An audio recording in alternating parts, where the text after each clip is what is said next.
அனைத்து மக்களும் சிந்திக்க வேண்டிய விஷயம். இன்று இருக்கக்கூடிய கட்சி தலைவர்கள் அனைவருமே கூறுவது என்னவென்றால், நாங்கள் மத நல்லிணக்கமுடைய மாநிலத்தை உருவாக்குவோம், மதசார்பு அற்ற ஒற்றுமையாக மத நல்லிணக்கத்தோடு மக்கள் வாழக்கூடிய ஒரு அமைப்பை உருவாக்குவோம், சாதி தீண்டாமையை ஒழித்து சாதி வேறுபாடுகள் இல்லாத மக்கள் சமுதாயத்தை உருவாக்குவோம், போதையை ஒழித்து போதை இல்லாத தமிழகத்தையோ இந்தியாவையோ உருவாக்குவோம் என்று ஒவ்வொரு அரசியல் கட்சி தலைவர்களும் இங்கு பேசிக் கொண்டிருக்கிறார்கள். சரி, இவர்கள் அரசியல் கட்சி தலைவர் என்பவர் ஒருவராக செயல்பட்டு இந்த மாற்றத்தை ஏற்படுத்துகிறாரா, இல்லை அவர்களுடைய கட்சிகளில் உள்ள உறுப்பினர்கள் தொண்டர்கள் என அனைவரும் சேர்ந்து நாங்கள் இதை செயல்படுத்துவோம் என்று கூறுகிறார்களா? அப்படி அனைவரும் சேர்ந்து செயல்படுத்தக்கூடிய கட்சி, அதில் உள்ள தொண்டர்கள், அதில் உள்ள அமைச்சர்கள், அதில் உள்ள பொறுப்பாளர்கள் அதற்கு தகுந்தாற் போல தகுதியுடையவர்களாக இருக்க வேண்டும் அல்லவா?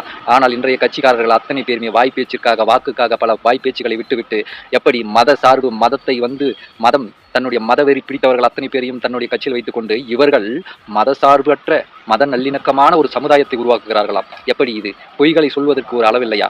சாதி வெறி பிடித்த சாதி வெறி கொண்ட மனிதர்களை தன்னுடைய கட்சியில் வைத்துக் கொண்டு இவர்கள் சாதி தீண்டாமையற்ற ஒரு தமிழகத்தை உருவாக்குகிறார்களாம். போதை ஆசாமிகளை தன்னுடைய கட்சியில் வைத்துக் கொண்டு போதை இல்லாத தமிழகத்தையும் இந்தியாவையும் உருவாக்குகிறார்களாம். இப்படி பொய் கூறிக்கொண்டு திரியும் இந்த அரசியல் தலைவர்கள், இந்த பொய் வேடம் போட்டுக்கொண்டு திரியும் தலைவர்கள், இவர்களை நம்பிக்கொண்டிருக்கும் இந்த தெளிவில்லாத மக்கள் இருக்கும் வரை தமிழகம் மட்டுமல்ல, இந்தியா மட்டுமல்ல, எந்த நாடும் எந்த நாட்டு மக்களுடைய வாழ்வும் சிறப்பாகாது, செழிக்கவும் செழிக்காது.